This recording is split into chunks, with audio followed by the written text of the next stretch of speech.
I swear, if I hear the phrase, is it friendship or emotional affair, one more time, I'm gonna scream. Honestly, it's just the men in my life over-dramatizing everything. Like, I'm Carla. I'm 38 now.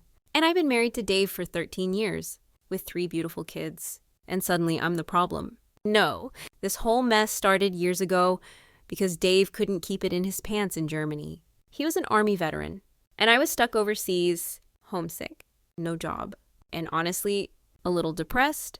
And what did he do? He got involved in an emotional relationship that he claims only lasted 2 weeks and never got physical. Between us, I was snooping. Of course I was. I felt completely neglected and abandoned. And I found that message from the other woman. That little bitch saying, let's meet up for lunch sometime soon. I know it was going to become physical. He just got scared when he saw I was onto him. But here's the thing. I exposed it. I brought the drama, and I made sure he paid for it. That was my right. He had hurt me, so I had to make him hurt. After that whole mess, he was terrified of losing me. So he did the classic reformed wild boy move. He overcorrected completely. He removed all the passwords from his devices, his emails, everything, and gave me open access. He even said he'd never ask me to do the same because it wasn't warranted. Oh, it felt good to have that power, that scorekeeping leverage. He was going to spend the rest of our marriage trying to earn back my trust, even if it meant sacrificing his own privacy. And I let him. I deserved it. But fast forward to now. I worked my butt off. 3 promotions in 2 years at my government job. I'm the deputy now, which is a huge deal. Dave, meanwhile, is running his little at-home business. He's the checked-out type, just running on autopilot. With the added stress and pressure of my new role, I started getting irritable and snappy. I've always dealt with bipolar tendencies, and the depression hits hard when I'm overwhelmed. And honestly, it was easier to just shut down than to deal with the demands of a husband who just didn't get it. Dave was being so clingy after I got the new job. He'd stop working the second I walked in the door, making a big show of sitting on the couch to watch my crappy shows with me. I was always glued to my phone. And honestly, why wouldn't I be? I was connecting with people who actually understood the pressures of my job. Dave would make little passive-aggressive comments like, if you're not watching this, turn it off. Like he was my parent, and God, he was obsessed with my phone. I took it everywhere, from the couch to the kitchen, even the shower. Privacy invader? No, it was just protecting my peace, my space for validation seeking and communication with my actual peers. He didn't need to see my work chats or my downtime. Then there was the bedroom. He constantly brought up how the action was lacking and lame. He'd ask if it was his weight or hygiene that turned me off. I mean, he was 258 pounds, which, I'm sorry, is not ideal. But I just used the weaponized vulnerability excuse. I'm under lots of pressure from work. I'll try to be better. It worked every time. He'd go off and beat himself up about it. He even lost a bunch of weight, went from 258 down to 200. All shredded and trying to be this perfect husband. It was cute, but it just made me resent him more for making my stress about him. In June, I had to attend the annual work conference with my director and another deputy. It's always an intense week. This time, I kept the calls and texts to a minimum. I mean, I was busy. I wasn't going to waste my evenings video calling the kids when I needed to network and unwind. When I came back, I was exhausted. I didn't touch him all weekend, claiming it was my period. Which, convenience apologist. I mean, it did start the day I got back. It wasn't my fault he was always so desperate for intimacy. 2 weeks later, we finally had sex, and I know he felt the difference. He was completely paranoid, but he had no proof. That's the power of selective memory. I knew his past transgression meant he could never truly trust me, which gave me freedom. The climax, the absolute turning point, happened at the end of June. Dave was acting strangely, and my guilt was making me hypervigilant. We were about to leave for a trip to his parents' house, and he started with the questions. Are you happy in our marriage? Is there anything you want or need to tell me? Are you speaking to anyone outside of our marriage? I was the gaslighting expert. I was completely adamant nothing was going on. I didn't confess a thing. He was trying to throw out bait, but I didn't take it. I even tried to throw him some last-minute intimacy gatekeeper action before we left, like here's your reward for being a good boy, but he actually declined. It pissed me off. At his parents' house, I was being extra clingy, making a huge show of affection, but really, I was a privacy invader myself. I kept asking what he was doing on his phone, leaning over to see his screen. I knew he was suspicious, and I had to figure out what he knew. And that's when he did the most ridiculous thing. He messaged Chris, the deputy from upstate Maryland. the one I had been talking to since November.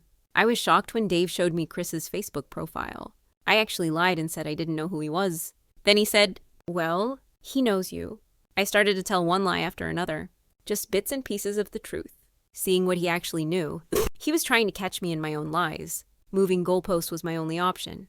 When he asked if Chris was at the conference, I swear, I went pale. Emotional manipulation was out the window. I couldn't fake my way out of this one. I had to admit Chris was there, but only because he was also a deputy in a neighboring state.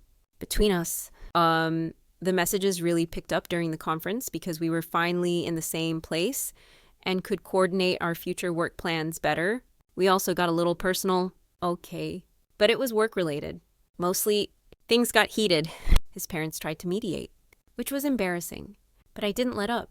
I was in absolute denial of any wrongdoing. I was the one who had been betrayed years ago.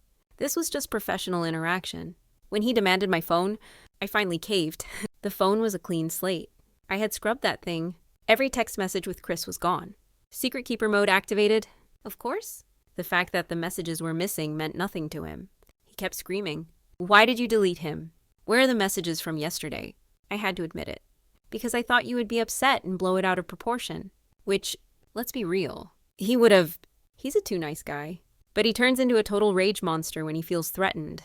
He asked about the 5 pictures we had exchanged, and I used selective memory again. I can't remember. Probably just work stuff. He did end up taking my phone to some professional to get the deleted texts back. And guess what? The only conversation that was retrieved was literally work-related. He felt like an idiot. Just like he should have. The only message he didn't like was Chris's, "Hey, give me a ring tomorrow when you get in." And I immediately used that to turn the tables. "See, I told you it was nothing. I deleted it because of your trust issues. Because of your past mistake.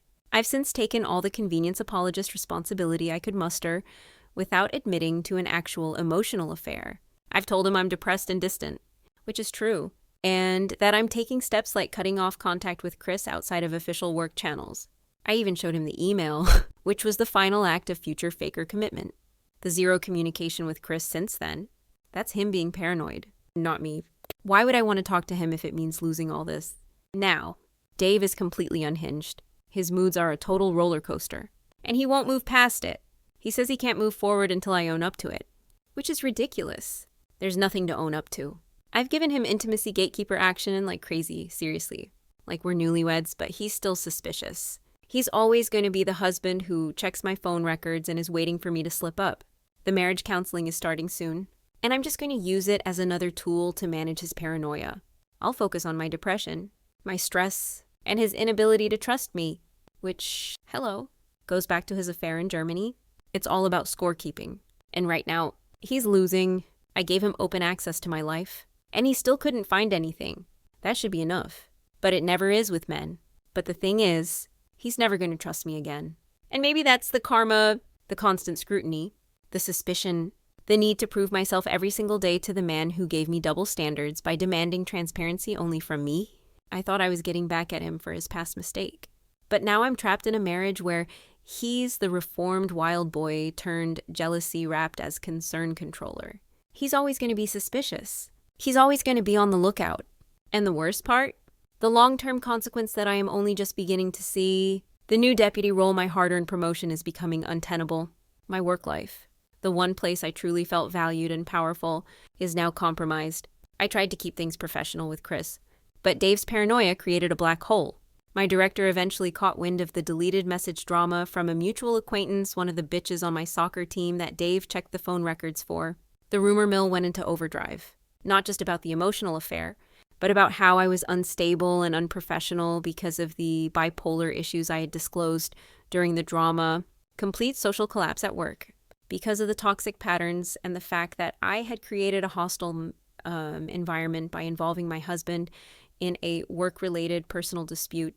I was passed over for the next major promotion. Not only that, but the constant stress and the damage to my reputation led to a massive and very public demotion. The official reason was failure to maintain professional standards and a healthy work environment. Professional destruction. All because I wanted a little harmless attention from a colleague.